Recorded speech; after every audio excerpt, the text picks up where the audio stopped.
A white police officer named Derek Martin humiliates a young black man, Jamal Bryant. However, Derek doesn't realize that Jamal is actually his new boss. What does Jamal do once his identity is revealed? Does he let it go, or does he seek revenge for the insult? Let's find out. But before we dive into the story, comment below where you're watching from today. And if you enjoy this story, don't forget to subscribe. The city was alive with energy, its streets filled with the hum of activity. Skyscrapers towered over the bustling sidewalks, where people of all walks of life hurried about their business. Cars honked as they navigated the congested streets, and the distant sound of a siren echoed through the air. On the surface, everything seemed normal, a typical day in a thriving metropolis. But beneath this veneer of normalcy, there were tensions. Racial and socioeconomic divides ran deep, shaping the lives of those who called this city home. At the heart of these divides was Officer Derek Martin, a veteran of the city's police force. He had been on the job for nearly 20 years, and in that time, he had seen it all, or so he liked to believe. Derek was a man of routine, always patrolling the same neighborhoods, the same streets. He prided himself on knowing every corner, every alley, and every face that crossed his path. He considered himself a protector of the community, but his methods often raised eyebrows. Derek was known for his tough approach, particularly when it came to young black men. He had a reputation for being aggressive, always quick to assume the worst. To him, the streets were filled with potential threats, and he believed it was his job to keep them in check. His colleagues admired his tenacity, though some questioned his tactics. But Derek didn't care about what others thought. He was there to enforce the law, and he did it with a sense of authority that bordered on arrogance. Today, Derek was in his usual zone, cruising through the streets in his patrol car. The sun was high, casting a glare on the windshield as he scanned the sidewalks. It was the kind of day that made people restless, and Derek was on edge, ready for anything. His eyes darted from one person to the next, always watching, always suspicious. He had a gut feeling, and in his line of work, gut feelings meant everything. As he turned a corner, something caught his eye, a sleek, black luxury car moving smoothly down the street. It was a late-model vehicle, shiny and spotless, the kind that turned heads. Derek's eyes narrowed as he focused on the driver, a young black man in his late 20s. The man was well-dressed in a tailored suit, his posture relaxed as he steered the car with confidence. To most, it would have seemed like a picture of success, a young professional on his way to an important meeting. But to Derek, it was a red flag. Jamal Bryant, the man behind the wheel, was indeed on his way to an important meeting. It was his first day as the vice president of corporate affairs at a major corporation, a position he had worked hard to attain. Jamal had always been driven, determined to rise above the challenges that came with being a black man in a predominantly white corporate world. He was confident, educated, and composed, but he had learned the importance of staying humble. Despite his success, Jamal kept a low profile, knowing that not everyone was comfortable with his achievements. As he navigated the city streets, Jamal was focused on the day ahead. He was eager to make a good impression at his new job, to show that he belonged at the top. But as he drove, he couldn't shake the feeling of unease that often accompanied him in situations like this. He was aware of how he might be perceived, how a young black man in a luxury car could draw unwanted attention. It was an unfortunate reality, one that Jamal had faced many times before. Derek's suspicion grew as he watched the car. He didn't recognize the man, and that bothered him. In his mind, the car was out of place, and so was its driver. Without a second thought, Derek flipped on his lights and hit the siren. The sound cut through the air, sharp and jarring. Jamal's heart skipped a beat as he saw the flashing lights in his rearview mirror. He took a deep breath, calming himself as he pulled over to the side of the road. The situation was all too familiar to Jamal. He had been pulled over before, often without cause, and each time it was the same. The questions, the suspicion, the thinly veiled hostility. It was something he had come to expect, but that didn't make it any easier. Today, of all days, he hoped it would go smoothly. He didn't want to be late for his first day, and he certainly didn't want to start it with a confrontation. Derek parked behind Jamal's car, taking his time as he got out. He adjusted his belt, making sure his badge was visible, his hand resting casually on the holster of his gun. It was a practiced motion, one meant to assert dominance. As he approached the car, he looked down at Jamal through the window, his expression hard and unreadable. Jamal rolled down the window, forcing a polite smile. "Good afternoon, officer. Is there a problem?" Derek ignored the greeting, his eyes scanning the interior of the car before settling on Jamal. "License and registration," he barked, his tone cold. Jamal complied, reaching for his wallet and the glove compartment. He moved deliberately, aware that any sudden motion could be misinterpreted. He handed the documents to Derek, who snatched them without a word. The officer glanced at the license, then back at Jamal. "This your car?" Derek asked, his voice dripping with skepticism. "Yes, sir," Jamal replied calmly. "Is there a reason you pulled me over?" Derek's eyes narrowed. "I'll ask the questions. What are you doing in this neighborhood?" Jamal resisted the urge to sigh. He had heard this line of questioning before. "I'm on my way to work." "Work, huh? And where exactly do you work?" Derek leaned in slightly, his gaze challenging. Jamal kept his tone steady. "I'm starting a new job today. Actually, Vice President of Corporate Affairs at a company downtown." Derek raised an eyebrow, clearly unimpressed. "Is that so? And what company would that be?" Jamal could see where this was going, but he maintained his composure. "It's called Horizon Global. You might have heard of it." Derek didn't respond immediately. He had heard of Horizon Global, one of the biggest corporations in the city, but he wasn't about to show it. Instead, he scoffed. "You expect me to believe that? A guy like you in a car like this, working a job like that?" Jamal felt the sting of the words, but refused to show it.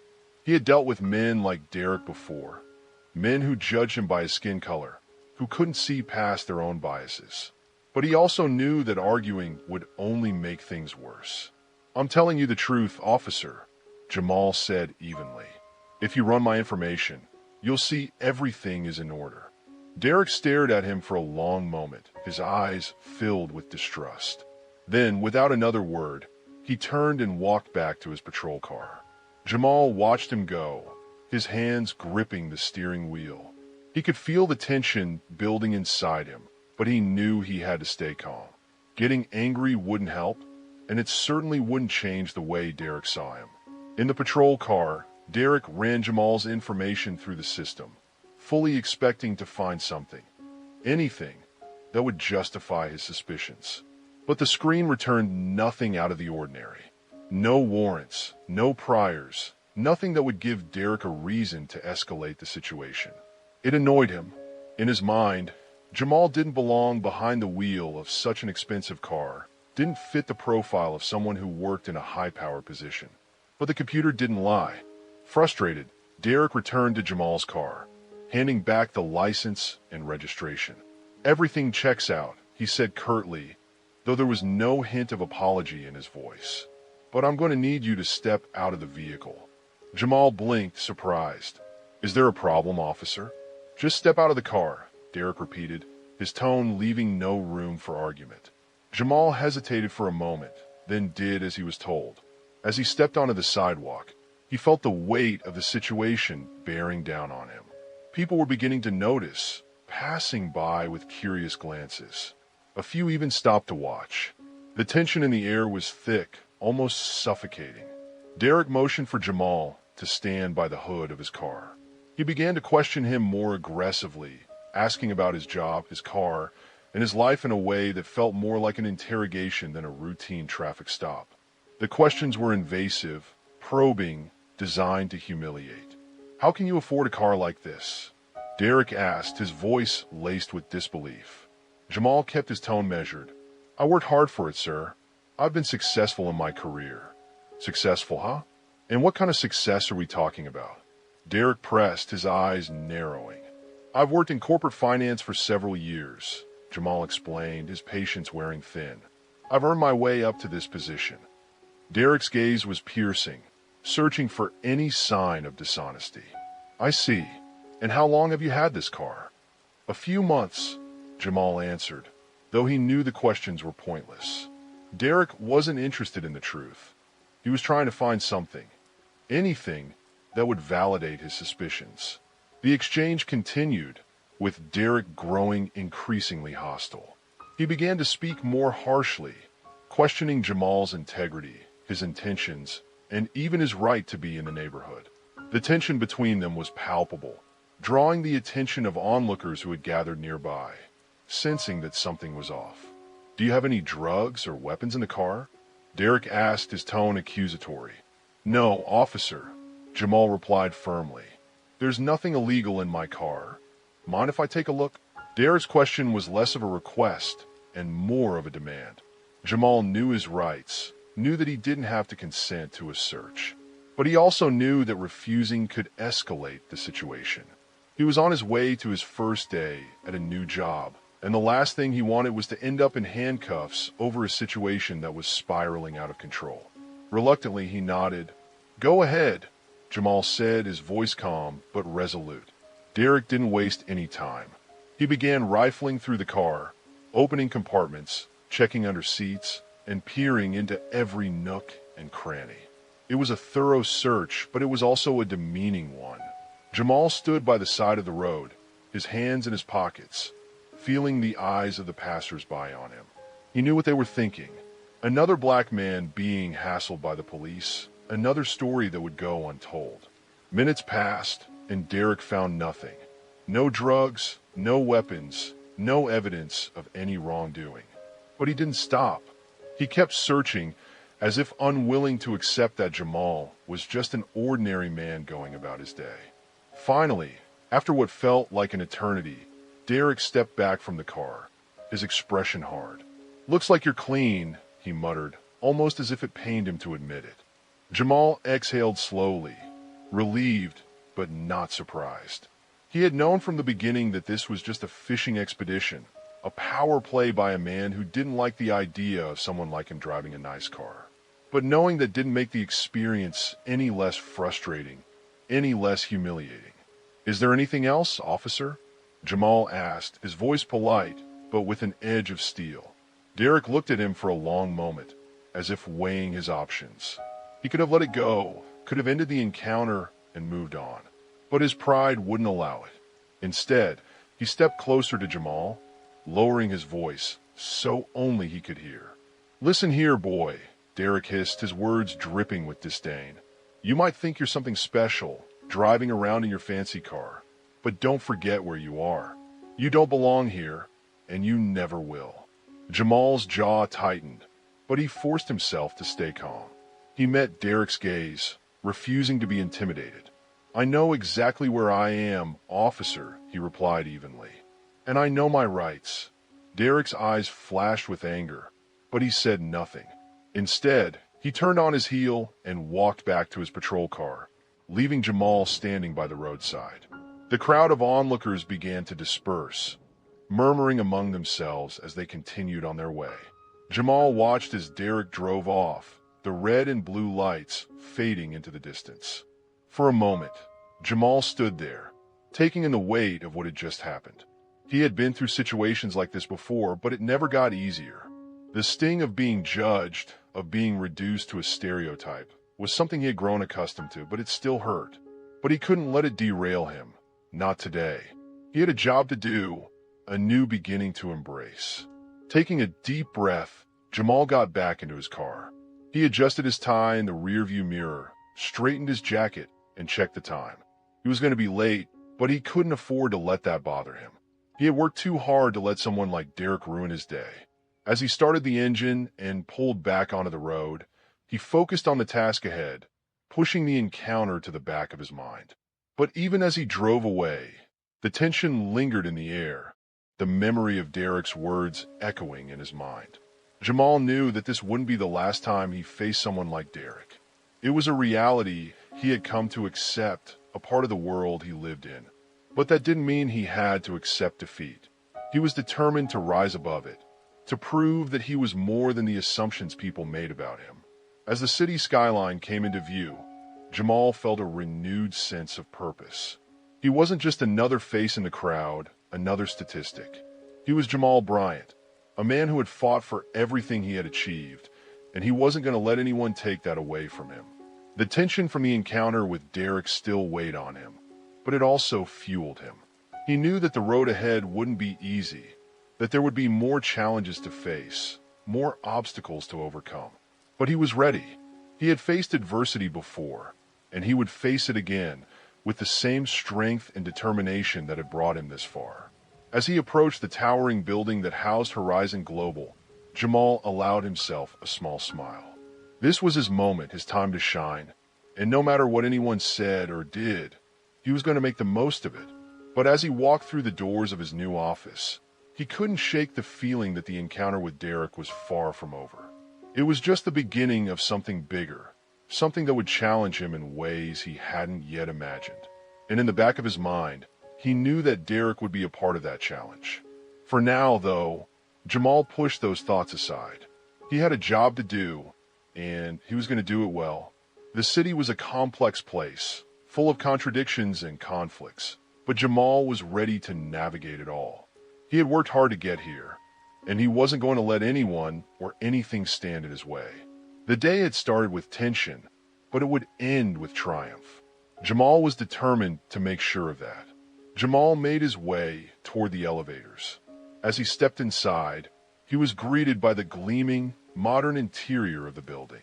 The lobby buzzed with energy as employees hurried about, preparing for another busy day. The atmosphere was welcoming, the people professional and courteous. It was clear that Horizon Global was a place where excellence was expected and rewarded. "Good morning, Mr. Bryant," a receptionist said warmly as Jamal approached. "We're so excited to have you here." "Thank you," Jamal replied with a smile. "I'm looking forward to getting started." The receptionist handed him a key card. "This is for your office on the 25th floor. The executive meeting is scheduled to start in about 30 minutes, and I've arranged for someone to show you around before then." "Perfect," Jamal said, taking the key card. "I appreciate it." As Jamal headed toward the elevators, he couldn't help but feel a sense of accomplishment. Despite the rough start to his day, he was here, standing in the lobby of one of the city's most prestigious companies. He had arrived, and nothing could take that away from him. Meanwhile, across town, Officer Derek Martin was enjoying a coffee break with his fellow officers at the precinct. The break room was filled with the usual chatter, stories from the streets, and the camaraderie that came with the job. Derek was in high spirits, his chest puffed out with pride as he recounted the morning's events. "You should have seen the look on his face," Derek said, smirking as he took a sip of his coffee. "This guy was driving a car that probably cost more than my house. You know the type, right? All flash, no substance. Thought he could just cruise around in his fancy suit and expensive car without getting noticed.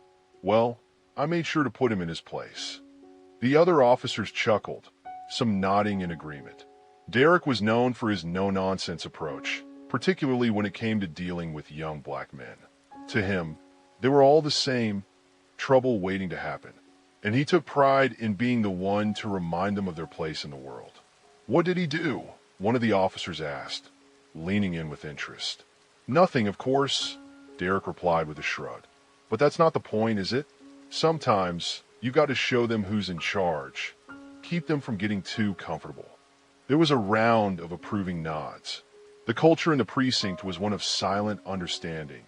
Derek's methods might be aggressive, but they were tolerated, even respected by some. After all, keeping order was the priority, and in Derek's mind, order meant maintaining the status quo. "I don't care if he was some big-shot executive or whatever," Derek continued. "You step out of line, and you deal with the consequences." His colleagues laughed again, and Derek basked in their approval. For him, the morning had been a success.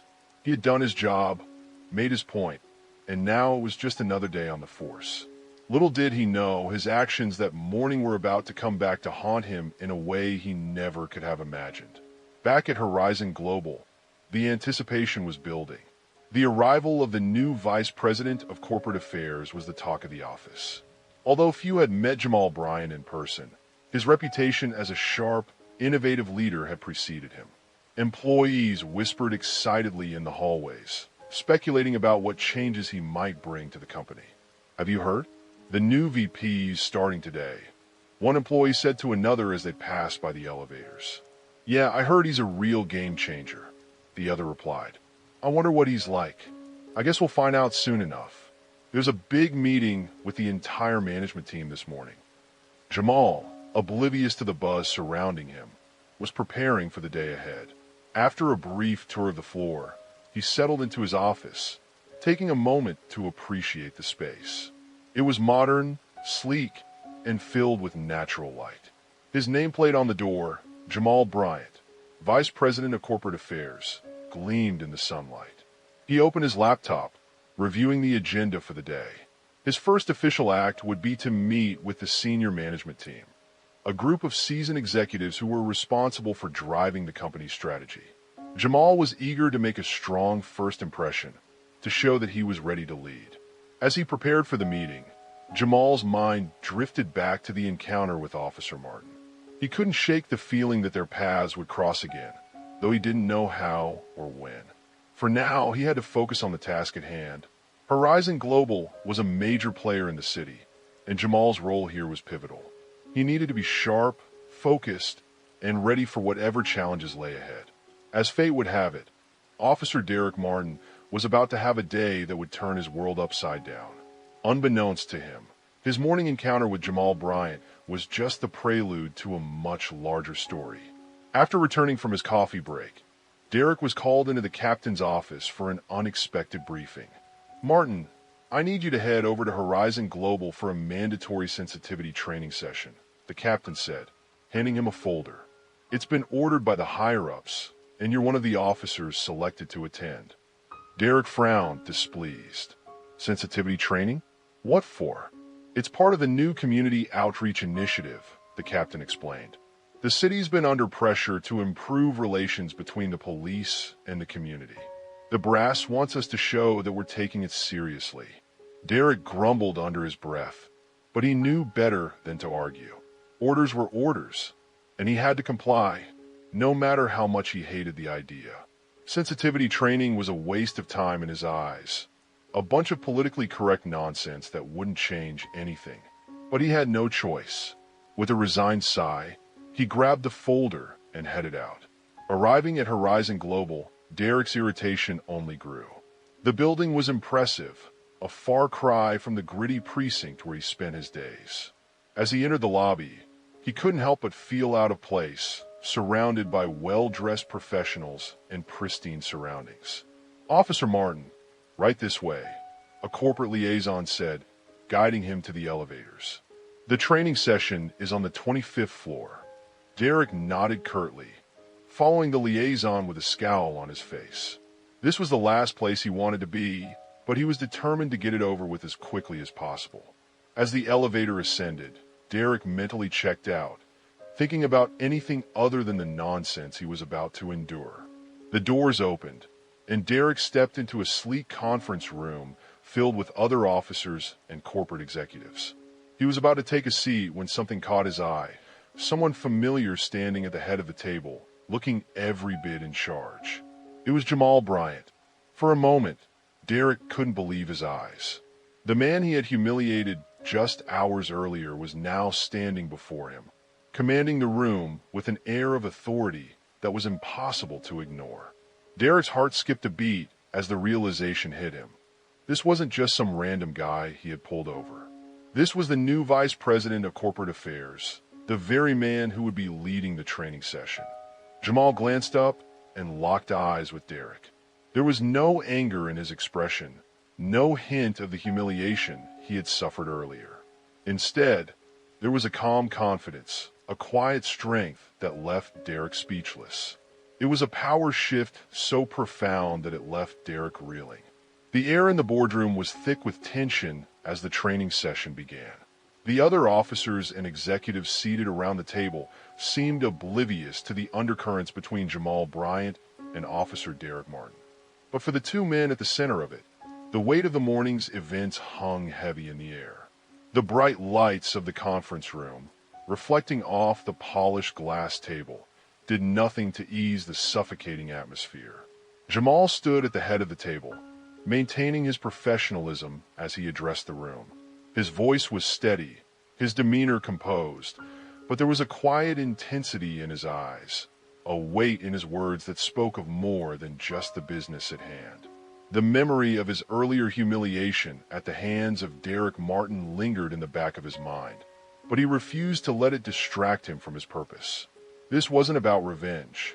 It was about something much bigger: principle, respect, and change. Officer Martin sat stiffly in his chair, the picture of unease. His usual swagger was gone, replaced by a gnawing discomfort that he struggled to conceal. The man he had ridiculed just hours before was now leading a training session on racial sensitivity, a topic that hit far too close to home for Derek's liking. Every time Jamal spoke, every time his gaze swept over Derek, the officer felt a pang of dread, a reminder of just how precarious his situation had become. Derek's mind raced as he tried to process the surreal turn of events. Never in his career had he been in a position like this, facing someone he had wronged, someone who now had the power to influence his future. The irony was almost too much to bear. Derek had always seen himself as untouchable, an enforcer of the law with the authority to shape the world around him. But now, in this room, that authority was slipping through his fingers, leaving him vulnerable and exposed. As Jamal introduced the training session, he made a point of emphasizing the importance of respect and understanding in the workplace and beyond. His words were measured, his tone authoritative, but there was an unmistakable edge to his message. A reminder that the dynamics in this room had shifted, and those shifts carried consequences. Our goal today, Jamal said, his gaze sweeping the room, is to foster a deeper understanding of the communities we serve and to ensure that our actions reflect the values we claim to uphold. Respect, empathy, and equality are not just ideals. They are responsibilities that each of us carries, both in our professional and personal lives. Derek felt his pulse quicken as Jamal's words washed over him. There was no mistaking the subtext. Jamal wasn't just speaking to the room. He was speaking to Derek directly, challenging him in a way that left no room for evasion. Derek tried to maintain his composure, but the knot in his stomach tightened with each passing moment. As the session continued, the tension in the room became almost palpable. The other officers and executives listened attentively, unaware of the storm brewing beneath the surface. For them, this was just another mandatory training, another box to check off their list. But for Derek and Jamal, it was something far more significant, a confrontation that had been building since the moment they first crossed paths. The training session officially began with a detailed presentation on racial sensitivity and community relations. The lights dimmed slightly as a screen lowered from the ceiling, displaying a series of slides that outlined the key points of the program. Jamal took the lead, his voice steady and confident as he guided the room through the material. The purpose of this training, Jamal began, is not just to meet a requirement, but to initiate meaningful change in the way we interact with each other and with the communities we serve. We need to recognize the biases that influence our decisions, understand their impact, and take steps to address them. As Jamal spoke, he moved around the room with a natural ease, engaging the participants in discussion and encouraging them to share their thoughts. His approach was inclusive, yet there was a quiet authority to his presence that demanded attention. He wasn't just lecturing. He was leading, challenging everyone in the room to think critically about their actions and attitudes. Derek sat in silence, his discomfort growing with each passing minute.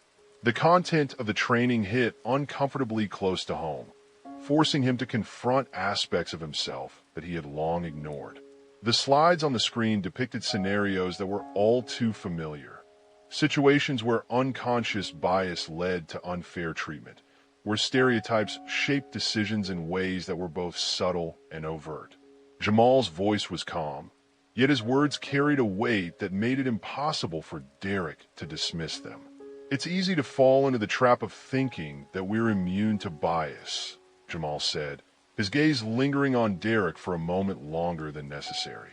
But the truth is none of us are. Bias exists in all of us, and it's our responsibility to recognize it, challenge it, and work to overcome it. Derek felt his chest tighten. He wanted to argue, to push back against what he was hearing, but he knew better than to speak out of turn. Jamal had him in a corner, and there was no escape. The very ideas Derek had dismissed for so long were now being laid out before him, not as abstract concepts, but as real, tangible issues that affected people's lives, issues that he had a direct hand in perpetuating. The other officers in the room seemed to take the training to heart, nodding along as Jamal spoke, engaging in the discussion with genuine interest. But for Derek, the experience was anything but enlightening. It felt like a spotlight was being shown directly on him, exposing every flaw, every prejudice he had ever harbored. And no matter how much he wanted to look away, he couldn't. Jamal's presentation was thorough, covering everything from the history of systemic racism to the importance of building trust within the community. He spoke with the authority of someone who had lived the experiences he was describing, someone who understood the nuances of the issues at hand. There was no lecturing, no condescension, just a clear, concise message about the need for change. As the session continued, Jamal's words began to cut through Derek's defenses. The officer found himself questioning his own behavior, his own assumptions. He had always prided himself on being tough, on upholding the law without compromise. But now, as he listened to Jamal describe the harm that unchecked bias could cause, he began to wonder if he had been doing more harm than good. The turning point came when Jamal shared a personal story, a story that resonated with everyone in the room, including Derek. He spoke about a time when he had been unfairly targeted by law enforcement, about the fear and humiliation he had felt, and about the long-term impact it had on his life. It was a story that could have easily been dismissed as anecdotal, but in this context, it carried a weight that was impossible to ignore. Experiences like these leave a mark, Jamal said quietly, his voice filled with a restrained emotion that caught everyone's attention. They shape the way people see the world, the way they interact with authority, and the way they perceive justice. It's our responsibility to make sure that the marks we leave are positive ones, not scars. The room fell silent. For the first time, Derek felt a pang of guilt. Not just for what he had done to Jamal earlier that day, but for all the times he had used his authority to belittle or intimidate others. He had always justified his actions as necessary, as part of the job. But now, faced with the reality of the harm he had caused, those justifications felt hollow. When the training session finally concluded, there was a collective sense of relief in the room. The participants began gathering their materials, ready to move on with their day. But for Derek, there would be no escape, no quick exit. As the others filed out, Jamal approached him, his expression calm but unreadable. "Officer Martin, could you stay behind for a moment?" Jamal asked, his tone polite but firm. Derek's stomach dropped. He had been dreading this moment, but he knew it was inevitable. Nodding stiffly, he remained seated as the last of his colleagues left the room, the door closing behind them with a soft click. The room suddenly felt much smaller, the silence between them heavy and charged. Jamal took a seat across from Derek, folding his hands on the table. For a long moment, neither man spoke. The tension was almost unbearable, each waiting for the other to break the silence. Finally, Jamal leaned forward slightly, his gaze fixed on Derek with a calm intensity that was impossible to ignore. "Let's talk about this morning," Jamal said quietly, his voice measured. Derek's mouth went dry. He had been dreading this moment, but there was no way to avoid it now. He shifted uncomfortably in his chair, trying to find the right words, but nothing came. He felt trapped, cornered by his own actions, with no way out. Jamal continued, his tone still calm, but carrying an unmistakable weight. "You pulled me over without cause. You questioned my right to drive the car I was in. You demanded unnecessary documentation, and you made comments that were clearly intended to humiliate me. Why? Derek felt a surge of defensiveness rising within him, but he forced it down. He knew that trying to justify himself would only make things worse. Instead, he swallowed hard and forced himself to meet Jamal's gaze. I thought you were a suspect, he stammered, though even to his own ears, the excuse sounded weak. Jamal didn't flinch. Did you? Or did you just see a black man in an expensive car and assume he didn't belong there? Derek opened his mouth to respond, but the words caught in his throat. He had no answer, no defense that could stand up to the truth. He had judged Jamal based on his appearance, and he knew it. The realization was like a punch to the gut, leaving him reeling with shame. Seeing Derek struggle, Jamal pressed on, his tone unwavering. You're not the first officer to treat me this way, Officer Martin, but I hope you'll be the last. I'm not here to ruin your career or to get back at you for what happened. I'm here to challenge you, to make you see the harm that comes from the kind of behavior you displayed this morning. Derek felt his defenses crumble further with each word. Jamal wasn't yelling, wasn't threatening. He was simply stating facts, laying out the impact of Derek's actions in a way that was impossible to ignore. And that, more than anything, made it hurt all the more. I know it's not easy to admit when we're wrong, Jamal continued. But if we don't, nothing changes. The biases we carry, the assumptions we make, they don't just hurt the people we target. They hurt us too. They prevent us from seeing people as they are, from understanding their experiences, from building the kind of world we all want to live in. The room fell silent again, but this time the silence was different. It wasn't filled with tension or unease. It was filled with the weight of unspoken truths, of realizations that had been a long time coming. Derek felt a lump forming in his throat, his chest tight with emotion. He had spent so many years convincing himself that he was doing the right thing, that his actions were justified. But now, faced with the reality of the harm he had caused, he could no longer hide behind those justifications. I'm sorry, Derek whispered, his voice barely audible.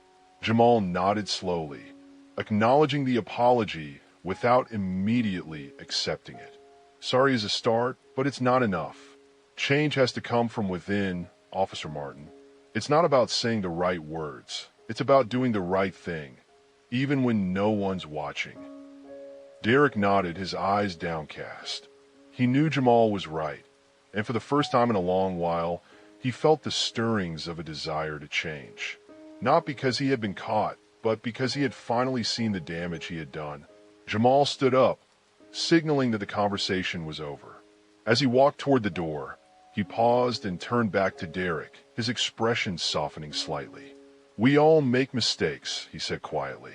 What matters is what we do after. I hope you take this as an opportunity to do better. With that, Jamal left the room, leaving Derek alone with his thoughts. The weight of the conversation hung heavy on his shoulders, but there was also a sense of relief, a realization that perhaps this was the wake-up call he had needed. Derek remained seated for a long time, replaying the events of the day in his mind. He thought about the assumptions he had made, the biases he had clung to, the power he had abused. And as he did, he felt a shift within himself, a small, tentative step toward something better, something more just. The confrontation had been painful, but it had also been necessary. Derek knew that the path ahead wouldn't be easy, but for the first time, he felt a flicker of hope, a belief that change was possible if he was willing to put in the work. And so, as he finally stood up and left the boardroom, Derek made a silent promise to himself to be better, to do better, and to never again let his prejudices define his actions. Officer Derek Martin drove home in silence, the usual noise of the city fading into the background as his thoughts consumed him. The events of the day played on a loop in his mind, each scene more unsettling than the last. He gripped the steering wheel tightly, his knuckles white against the leather, as if holding on to it could somehow keep his world from spinning out of control. The streets blurred past him, familiar yet distant, like a landscape from a forgotten dream. He barely noticed the people walking along the sidewalks, the traffic lights changing colors, or the cars passing by. All he could think about was the boardroom, the training session, and the conversation with Jamal Bryant that had left him reeling. When Derek finally pulled into his driveway, the sun was beginning to set, casting long shadows across the suburban neighborhood. He sat in his car for a moment, staring blankly at the house in front of him. It was a modest home, well-kept but unremarkable, the kind of place that didn't draw attention. Inside, his wife and daughter would be waiting, unaware of the turmoil that churned within him. With a heavy sigh, Derek got out of the car and walked slowly to the front door. He hesitated for a moment, then pushed it open, stepping into the quiet warmth of his home. The smell of dinner cooking greeted him, a familiar and comforting scent, but tonight it did nothing to ease the tightness in his chest. "Derek, you're home," his wife, Sarah, called from the kitchen, her voice cheerful. "Dinner's almost ready." He forced a smile as he hung up his coat, trying to shake off the dark cloud that had followed him all the way from the corporate headquarters. "Great, thanks," he replied, his voice strained. Sarah appeared in the doorway, wiping her hands on a towel. She frowned when she saw his expression. "Rough day." "You could say that," Derek muttered, avoiding her gaze. He didn't want to talk about it. Not yet, anyway. He needed time to process everything, to figure out how to make sense of the tangled mess of emotions and thoughts that had taken root in his mind. Sarah didn't press him. She knew better than to push when he was in one of these moods. "All right," she said softly. "Dinner will be ready in a few minutes. I'll call you when it's done." "Thanks," Derek said again, grateful for her understanding. He made his way to the living room, collapsing onto the couch with a weary sigh. The house was quiet, the only sound the distant hum of the television from the next room. It was a stark contrast to the noise in his head, the cacophony of memories, regrets, and questions that refused to be silenced. As he sat there, staring blankly at the wall, Derek's mind drifted back to the events that had shaped him, the experiences that had molded him into the man he was today. Memories long buried began to resurface, unbidden and unwanted, dragging him back to a time when life was simpler, yet far more complicated. He remembered his childhood, growing up in a small town where everyone knew each other, where the lines between right and wrong were drawn in bold, unforgiving strokes. His father had been a stern man, a strict disciplinarian who believed in the importance of order and respect. Derek had learned early on that there were rules to follow, expectations to meet, and consequences for stepping out of line. But there was more to it than that. Derek's father had also been a police officer, a man who wore the uniform with pride and carried the weight of the badge with unwavering conviction. He had taught Derek that the world was a dangerous place, that there were people who would take advantage of any sign of weakness, who would undermine the law if given the chance. And it was the job of men like them to keep the world in check, to enforce the rules and maintain order, no matter the cost. As Derek grew older, those lessons became ingrained in him, shaping his worldview and guiding his decisions. He followed in his father's footsteps, joining the police force with the same sense of duty and purpose that had driven his father. He believed in the law, in the importance of authority, and in the need to keep society in line. But somewhere along the way, that belief had twisted into something darker, something that had led him down a path he was now beginning to regret. He thought about the countless times he had pulled someone over, questioned them, and judged them based on little more than their appearance. He thought about the people he had intimidated, the fear he had seen in their eyes, the power he had wielded without a second thought. And he thought about Jamal Bryant, the man he had humiliated that morning, the man who had faced him down with calm dignity, who had challenged him to see the world differently. Derek rubbed his hands over his face, trying to push the memories away, but they clung to him like shadows. He had always justified his actions as part of the job, as necessary for maintaining order. But now, for the first time, he was beginning to question those justifications. He was beginning to see the cracks in the foundation of his beliefs, the flaws in the logic that had guided him for so long. He thought about the flash of anger he had felt when he first saw Jamal in that expensive car, the quick judgment he had made, the assumption that a black man driving such a vehicle must be up to no good.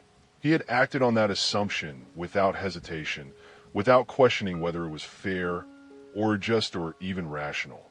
And in doing so, he had revealed something about himself that he was no longer sure he liked. The realization hit him like a punch to the gut, leaving him breathless and shaken. He had spent his entire career enforcing the law, but he had never stopped to consider the biases that shaped his actions, the prejudices that colored his perceptions. He had never questioned the power he held, or the impact it had on the people he encountered. But now, faced with the truth of his own behavior, he couldn't ignore it any longer. Derek's mind flashed back to his early days on the force, to the older officers who had taken him under their wing, teaching him the ropes. They had been tough, no-nonsense men who believed in doing whatever it took to get the job done. They had taught him to be wary, to be skeptical, to trust his instincts. And while those lessons had served him well in some ways, they had also reinforced the biases he had grown up with, the us versus them mentality that had come to define his approach to policing. He remembered one officer in particular, a grizzled veteran named Sergeant Willis, who had been something of a mentor to him. Willis had been a man of few words, but his actions had spoken volumes.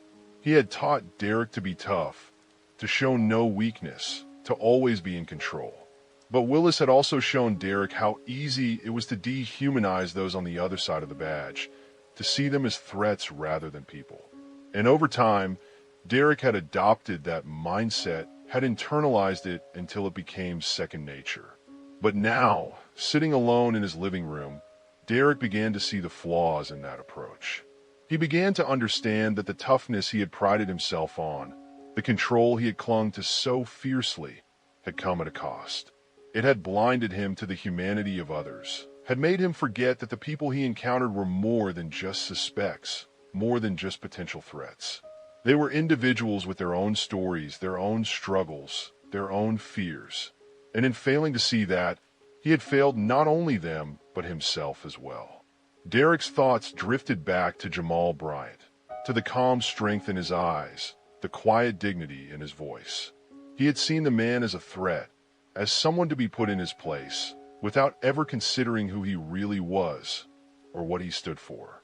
But now, after the day's events, Derek couldn't deny the respect he felt for Jamal, the admiration for the way he had handled himself in the face of such blatant disrespect. Jamal hadn't sought revenge, hadn't used his position of power to punish Derek for his actions. Instead, he had taken the high road, had chosen to educate rather than retaliate, to challenge rather than condemn. And in doing so, he had shown Derek a path forward, a way to break free from the cycle of prejudice and fear that had trapped him for so long. Derek leaned back on the couch, his eyes drifting to the ceiling as the weight of his thoughts pressed down on him. He knew that change wouldn't come easily, that it would take time and effort to undo the patterns of behavior that had defined his career. But for the first time, he was willing to try. He was willing to confront the biases that had shaped his actions, to question the assumptions that had guided his decisions, to see the world through a different lens. The day had been a turning point, a moment of reckoning that had forced Derek to confront the man he had become.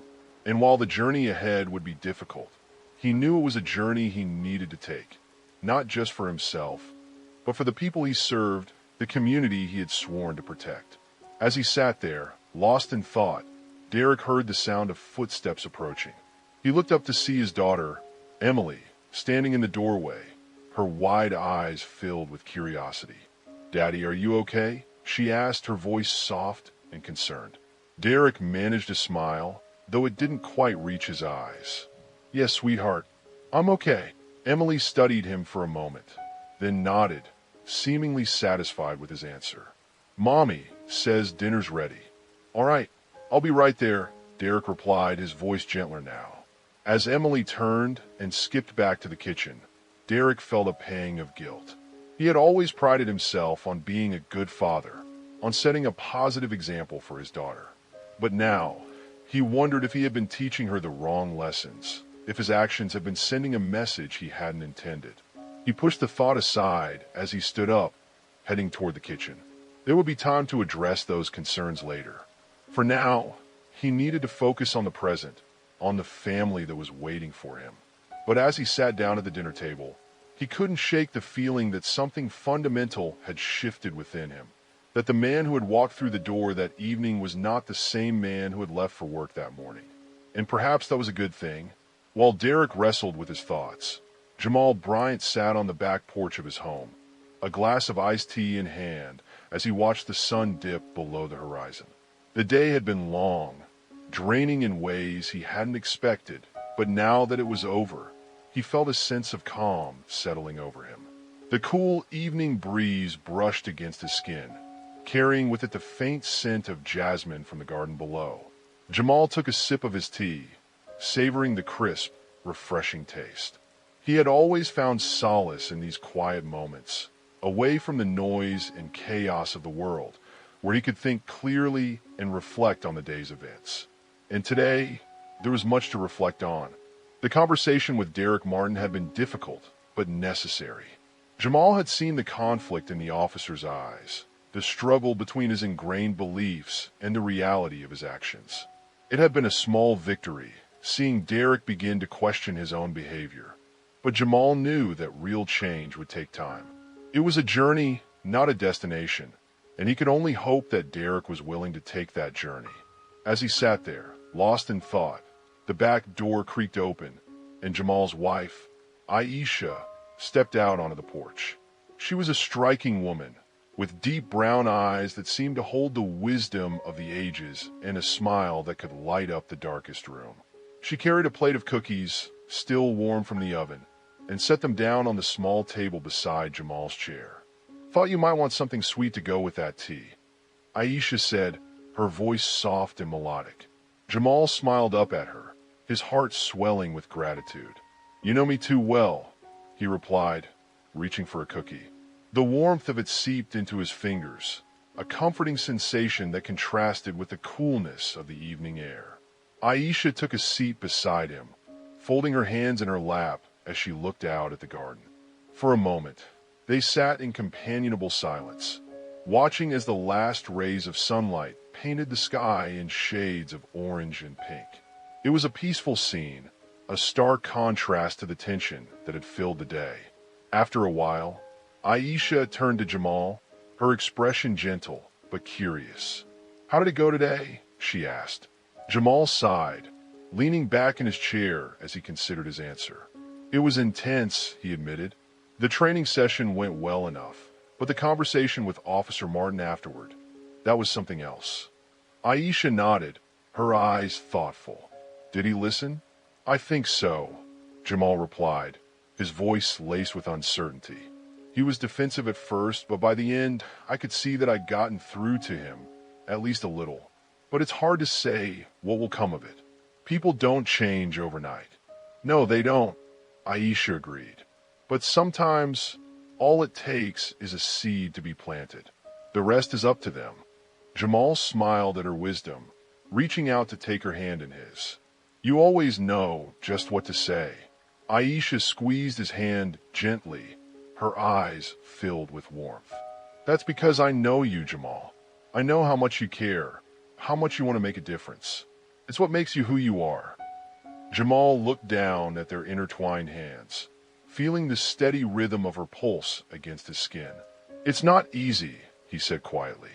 "Being in this position, having this responsibility, it's a lot to carry." "I know," Aisha said softly, "but you don't have to carry it alone. You have me, you have your family, your friends. We're all here for you." Jamal nodded, his heart swelling with gratitude once again. "I don't know what I'd do without you, Aisha." "You'd find a way," she replied with a smile. "But luckily, you don't have to." They lapsed into silence again, but this time, it was a comfortable one, filled with the unspoken understanding that had always existed between them. Jamal knew that he was fortunate, that not everyone had the kind of support system he did. It was one of the reasons he felt such a strong responsibility to use his position for good, to be a voice for those who didn't have one. As the evening grew darker, Jamal found himself reflecting on the challenges of being a black man in a position of power, particularly in a world that still struggled with issues of race and inequality. It was a double-edged sword. On one hand, he had the opportunity to effect real change, to push for justice and equality in ways that others couldn't. But on the other hand, he was constantly under scrutiny, constantly fighting against the stereotypes and biases that sought to undermine him. He thought about the incident with Officer Martin that morning, about the assumptions that had been made, the disrespect he had been shown. It wasn't the first time he had experienced such treatment, and he knew it wouldn't be the last. But each time it happened, it served as a reminder of the work that still needed to be done, of the systemic issues that continued to plague society. Jamal knew that change was possible. He had seen it happen both in his personal life and in his career. But he also knew that change required persistence, dedication, and a willingness to confront uncomfortable truths. It required people to step out of their comfort zones, to challenge their own beliefs and biases, to see the world through the eyes of others. And that was what he hoped to achieve, not just in his role as Vice President of Corporate Affairs, but in every aspect of his life. He wanted to be a catalyst for change, to inspire others to look beyond the surface, to understand the complexities of the issues they faced. It was a daunting task, but one that he felt called to undertake. As Jamal sat there, holding Aisha's hand, he felt a renewed sense of purpose. The day had been difficult, but it had also been a reminder of why he did what he did, of the importance of the work he was committed to.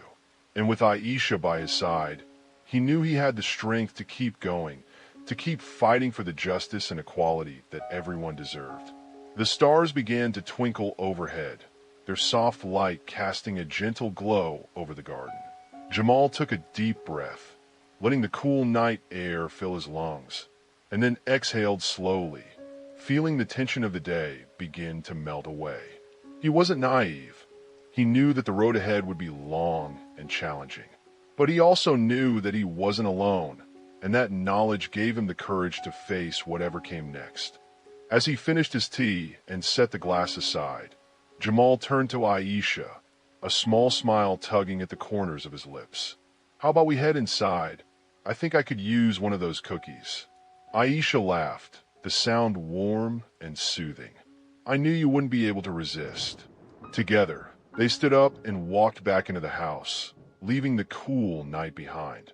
But even as they stepped inside, Jamal carried with him the lessons of the day, the quiet resolve to keep pushing forward, to keep striving for a better world. And in that moment, he knew that no matter what challenges lay ahead, he was ready to face them, head on, with determination, with compassion, and with the unwavering belief that change was not only possible, but inevitable. As the night drew on, both men, Derek and Jamal, found themselves at a crossroads, each grappling with the events of the day in their own way. For Derek, it was a moment of reckoning, a chance to confront the biases that had shaped his actions for so long. For Jamal, it was a reaffirmation of his commitment to justice, a reminder of the work that still needed to be done. Their paths had crossed in a way neither had expected, but the encounter had left an indelible mark on both of them. And as they each faced the future, they did so with the knowledge that the turning point had come, not just for them, but for the world they hoped to change. A few days had passed since the tense and unexpected encounter between Jamal Bryant and Officer Derek Martin. Life at the corporate headquarters had resumed its usual rhythm, the hum of business as usual echoing through the polished hallways.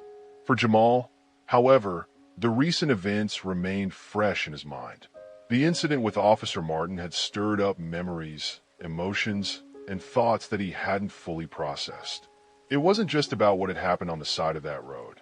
It was about something much larger, something systemic, something that couldn't be easily resolved with a single conversation or even a single victory. Jamal had handled the situation with grace, asserting his dignity without resorting to the same level of hostility that had been shown to him.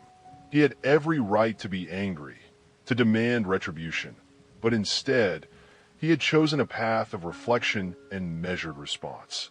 But even so, the confrontation had left its mark. He wondered if Officer Martin had felt any remorse after their conversation, or if the man had simply returned to his old ways, unchanged and unchallenged. It was on one of these ordinary days, as Jamal was buried in the usual tasks of his role, that something unexpected occurred. He was in his office, sitting behind the large mahogany desk that had quickly become a symbol of his authority within the corporation. Papers were spread out before him, financial reports, project proposals, and the like. He had a meeting in an hour, but for now, he was alone, the only sound in the room being the soft ticking of a wall clock and the occasional rustle of papers. The office itself was a reflection of Jamal's style, elegant yet understated, with clean lines, warm colors, and tasteful decor that conveyed both professionalism and a personal touch. Large windows allowed sunlight to pour in, giving the space a bright, airy feel. It was a place where serious work was done, but also a place where important conversations happened, where decisions that could affect hundreds, if not thousands, were made. He was engrossed in reviewing a particularly detailed report when a soft knock at the door pulled him from his focus. It was a quiet, hesitant knock, not the kind of knock he usually heard from his colleagues or assistants. They knew him well enough to be direct. This was different, cautious, almost unsure. "Come in," Jamal called out, expecting it to be one of his team members with a quick question or a minor update. He didn't look up immediately, thinking it was something routine, something that could be dealt with quickly before he returned to his work. The door opened slowly, and the creak of the hinges was the only sound that followed. When Jamal finally did look up, his eyes widened slightly in surprise. Standing in the doorway, looking out of place and unsure of himself, was Officer Derek Martin. The sight of the police officer standing in his office, out of uniform and visibly uncomfortable, was not something Jamal had expected to see. For a moment, neither man spoke. The silence between them was thick with unspoken thoughts, lingering tension, and a shared history that had not yet been resolved. Jamal's gaze was steady, but his mind raced with questions. Why was Martin here? What did he want? Was this an attempt at some kind of confrontation, or was there something else at play? "Mr. Bryant," Martin finally said, his voice breaking the silence. He sounded different than he had during their last encounter. Less assured, less authoritative. There was a noticeable uncertainty in his tone, as if he wasn't quite sure of himself or how he would be received. Jamal's expression remained neutral as he slowly leaned back in his chair, studying the man before him. Martin's appearance had changed. Gone was the confident, almost smug demeanor that Jamal had encountered during their first meeting. In its place was a man who seemed burdened, hesitant, and perhaps even a little nervous. He wasn't in uniform today. Instead, he wore a simple button-down shirt and slacks, civilian clothes that seemed to strip away some of the authority he had once wielded so carelessly. "Officer Martin," Jamal replied calmly, the title slipping out almost automatically, even though the man wasn't wearing his badge. "What brings you here?" There was a pause as Martin took a tentative step into the office, his gaze flicking around the room as if trying to find something to anchor himself to. The tension in his posture was evident, his discomfort almost palpable. It was clear that he was struggling with whatever had brought him here, and Jamal could see that this visit was not something Martin had taken lightly. Martin began, but then he faltered, his voice trailing off as he tried to find the right words. He cleared his throat and tried again, this time with more determination. "I came to apologize, Mr. Bryant." The words hung in the air, heavy and sincere. Jamal's eyebrows lifted slightly, the only indication of his surprise. This was not what he had expected. He had prepared himself for a number of possibilities, but an apology from Derek Martin had not been one of them. For a moment, he simply regarded the man standing before him, trying to gauge his sincerity. Martin seemed to sense Jamal's scrutiny and shifted uncomfortably, clearly feeling the weight of the silence. "I've been doing a lot of thinking since that day," Martin continued, his voice quieter now, tinged with something that sounded almost like regret. about what you said about how I acted, and I realized that I was wrong. The way I treated you, it wasn't right. It was completely wrong, and I'm sorry." There was a raw honesty in Martin's words, a vulnerability that Jamal hadn't expected to see. It was clear that the man standing before him was not the same as the one who had pulled him over on that fateful day. Something had changed, something significant, and Jamal could see that this apology was not just for show. It was genuine, heartfelt, and it carried with it the weight of a man who had been forced to confront his own flaws. Jamal remained silent for a moment longer, letting the words sink in. He could see that Martin was struggling with this, that coming here had taken a great deal of courage. But even so, an apology, while important, was just the beginning. It was what came after the apology that truly mattered. "I appreciate you coming here to say that," Jamal said carefully, his voice steady and measured. He wanted to acknowledge the effort Martin was making, but he also knew that this was not the end of the conversation. But as I'm sure you know, an apology alone doesn't change anything. What matters are the actions that follow. Martin nodded slowly, his gaze dropping to the floor for a moment before he looked back up at Jamal. There was a determination in his eyes now, a resolve that hadn't been there before. "I know," he said, his voice firm despite the underlying emotion. "I know that words aren't enough. That's why I'm here. I want to do better. I need to do better. And I'm asking for your help, Mr. Bryant." This admission took Jamal by surprise. He had expected the apology, perhaps even some sort of explanation or excuse, but this was different. This was a man who was not only acknowledging his mistake, but also seeking guidance on how to change. It was a rare thing, and it spoke to a level of introspection that Jamal hadn't anticipated. Jamal leaned forward slightly, his hands resting on the desk as he considered the man before him. "Change isn't easy, Officer Martin," he began, his tone serious but not unkind. "It takes time, and it takes a lot of hard work. But the fact that you're here, willing to learn, is a good first step." Martin seemed to relax, just a fraction at those words, a small sigh of relief escaping him. But Jamal wasn't finished. He knew that this was a pivotal moment, one that could either lead to real change or simply end as another empty gesture. "Education is important," Jamal continued, "but it's what you do with that knowledge that really matters. You're in a position of power, Officer Martin. People look to you as an example, whether you realize it or not. That means you have the opportunity to influence others, to change not just how you do your job, but how others see theirs as well." Martin's expression grew thoughtful as he absorbed Jamal's words. He seemed to be truly listening, taking in the gravity of what was being said. "I want to be that kind of officer," Martin said quietly, his voice filled with a sincerity that Jamal could not ignore. "I want to be someone my daughter can be proud of, someone who makes a positive impact on the community." There was a moment of silence as Jamal considered the officer's words. He could see that Martin was being honest, that this wasn't just an attempt to appease him. But Jamal also knew that promises, no matter how sincere, were meaningless without action. "If that's what you want," Jamal said, his voice calm but firm, "then start by holding yourself accountable. Challenge the biases you've held, and don't be afraid to call out those same biases in others. Change won't happen overnight, but if you're committed, it will happen." Martin's shoulders relaxed slightly, as if a weight had been lifted. "Thank you, Mr. Bryant," he said, his voice filled with genuine gratitude. "I won't let you down." Jamal nodded, his gaze steady. "I hope not. But remember, this isn't about not letting me down. It's about doing what's right, for yourself, for your family, and for the community you serve." For a moment, they simply looked at each other, two men from different worlds, connected by a shared desire for change. It was a moment of understanding, of mutual respect, and it signaled the beginning of something new. As Martin turned to leave, he paused at the door, looking back at Jamal.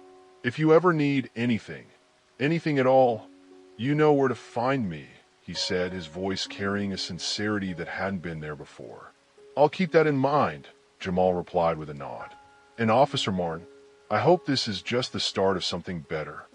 With that, Martin left the office, leaving Jamal alone with his thoughts. The encounter had been unexpected, but it had also been encouraging. For the first time since that day, Jamal felt a sense of closure. Not because the situation had been resolved, but because it had opened the door to something more important, the possibility of real change.